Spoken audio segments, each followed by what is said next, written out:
¿No les ha pasado que al momento de recopilar información, tomar datos experimentales y hacer investigaciones, no saben por dónde empezar? ¿O simplemente no podemos gestionar nuestros recursos o instrumentos de la mejor manera para sacar el máximo provecho de nuestras investigaciones? Bueno, pues en esta oportunidad les vamos a hablar acerca de las técnicas e instrumentos de investigación. En general existen muchas técnicas que cada una tiene su respectivo instrumento, que tiene sus ventajas, desventajas, beneficios, limitaciones, en qué contexto o situaciones nos pueden beneficiar ya sea a corto o a largo plazo. Bueno, en este video les vamos a hablar sobre 5 de las muchas técnicas de investigación que existen. Vamos a ver la observación, la entrevista, la encuesta, el análisis de documentos y el trabajo focal.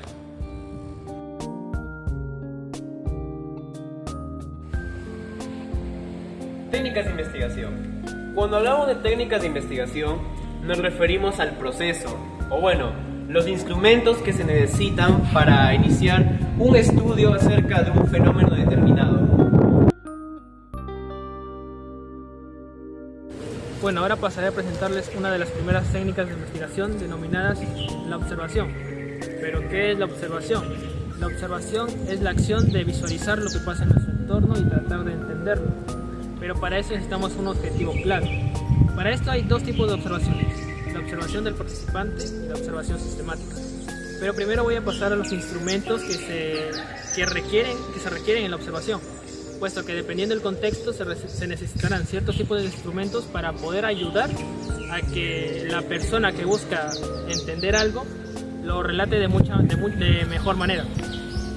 Por ejemplo, en el contexto de un científico que busca, ver partículas, átomos, etc., necesitará el instrumento del microscopio, puesto que esto lo ayuda a ver mucho mejor, ya que el átomo, al ser muy pequeño y tener una diminutez microscópica, necesita el microscopio para poder observarlo. En nuestro entorno o en un ejemplo de la vida cotidiana tenemos las cámaras. Las cámaras, por ejemplo, nos ayudan a grabar lo que pasa en nuestro entorno y al tratar de ver nuestro video vamos a tener que sacar una hipótesis. Otro también sería el telescopio, ya que a muchas personas les encanta ver los planetas o cómo funciona esto, les ayuda bastante. Ahora vamos a pasar con la observación del participante, que se centra más en la observación cualitativa, ya que busca características de lo que pasa en su entorno. Por ejemplo, tenemos las características del volumen, del tamaño, de longitud o del color. Mientras que la observación sistemática busca algo mucho más que eso, busca una relación numérica. Necesita métodos numéricos para obtener un resultado numérico. Y esto más se centra, claro, en la observación cuantitativa. Bueno, la entrevista no solo es una herramienta que sirve para la recolección de datos, sino que esta se define como una relación interpersonal donde se encuentran elementos subjetivos y objetivos. El origen de las entrevistas se remonta a la antigua Grecia, donde el filósofo Sócrates, en busca de ayudar a sus discípulos a guiarlos al conocimiento, desarrolla cuestionarios, que a esto se le conoce como la mayéutica. Posteriormente, en los años 50 del siglo XX, Beckler hace la publicación de algunos textos que hoy en día sirven como base de lo que se le conoce como la entrevista psicológica. Hoy en día las entrevistas se utilizan para estructurar la discusión y determinar un flujo lógico de un tema a tratar. ¿A qué me refiero con esto? O sea, empezar con preguntas sencillas de parte del entrevistador al participante de manera gradual para que así fomentar la reflexión de parte del participante en el objetivo del estudio.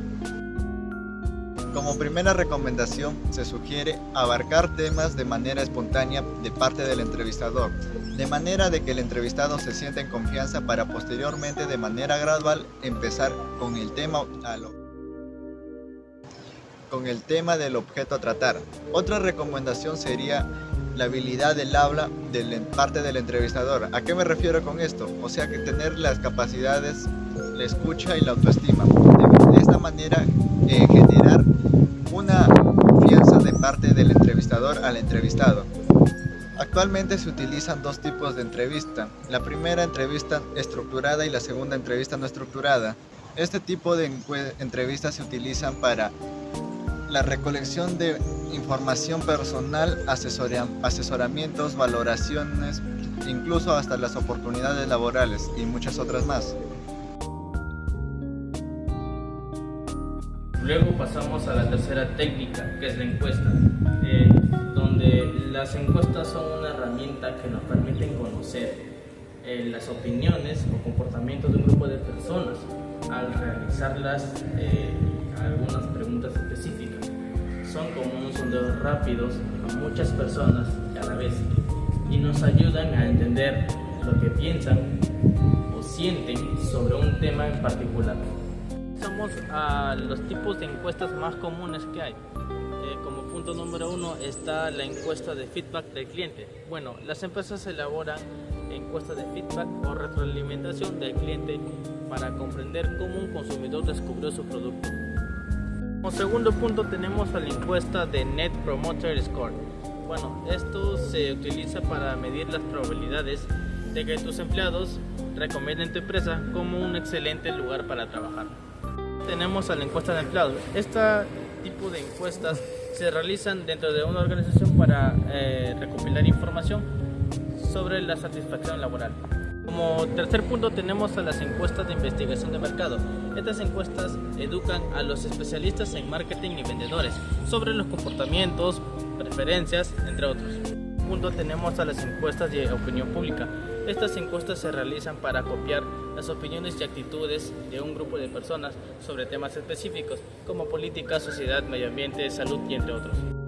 Entonces, ¿y para qué sirve una encuesta? Pues una encuesta sirve para recopilar información valiosa de un grupo de interés, cuyas respuestas nos permitirán analizarlas e interpretarlas y tener un panorama que nos ayude a tomar decisiones o algunas estrategias o acciones específicas.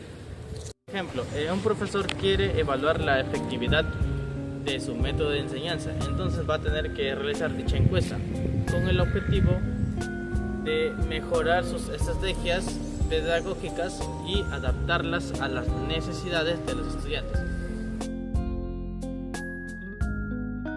Análisis de documentos. El análisis de documentos es un proceso sistemático utilizado en la investigación cualitativa, que es para revisar e interpretar la información contenida en los textos escritos. Los instrumentos que se pueden utilizar para un desarrollo óptimo del análisis de documentos son los periódicos, las revistas, documentos políticos, informes, transcripciones, cartas, etc. El análisis de documentos se utiliza para obtener información retrospectiva de un material producido en un determinado contexto. Hay diversos factores que limitan al análisis de documentos. El más conocido y el más común es la pérdida de, la poca información que albergan ya sea en los documentos políticos, informes, transcripciones, cartas, etc.